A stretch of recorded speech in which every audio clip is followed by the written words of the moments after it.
I'm going to talk a little bit about my kids today. And I have a little bit of sympathy when my kids say, Mom, why did he get to go first? Well, Joanne Filiatro, why did Senator Rapert get to go before me? Because that just seems no fair at all right now. You know, one of the things, well, you know what, let's just stop for a minute. Joanne, over here. Let's give her a round of applause. Really. Thank you so much for everything you do and being the bridge builder that you are and just everything you do. I really love you. So, you know, the one thing I thought when I looked at the speakers list that I could add tonight really is my perspective as a mom. Because that's kind of one of those things that motivates me and gets me out of bed. I love to talk with my kids about politics. And my son Jacob still tells the story of the night Blanche Lincoln voted for cloture on that health care bill. It was on Christmas Eve. Do you guys remember?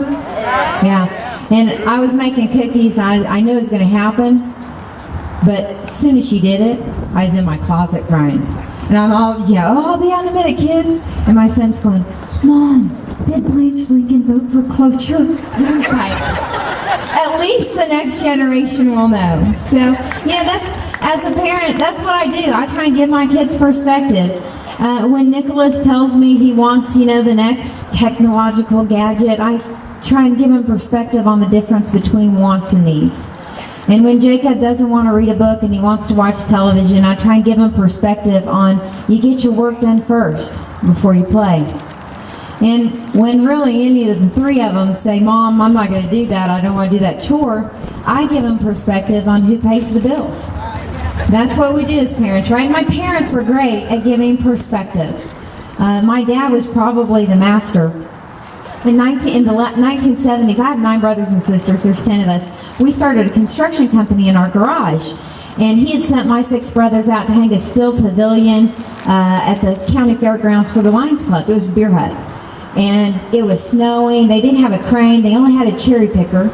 And they all came home defeated. They couldn't get it done. They were sitting in our garage.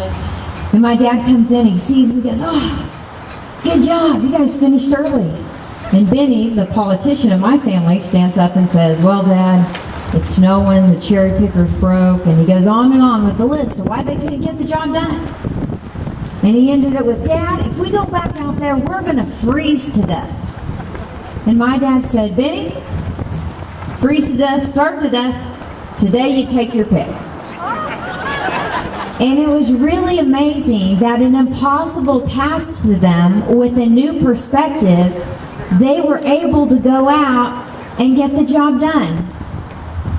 And do you ever feel like today that what we have is an impossible task when it comes to our economy?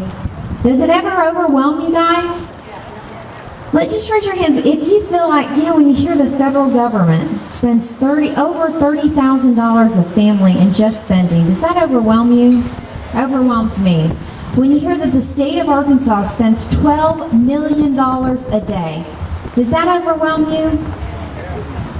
When you hear that for our unfunded liabilities, those promises we've made that we don't know how we're going to pay for, when each taxpayer for those unfunded liabilities owes $1 million a taxpayer, does that overwhelm you?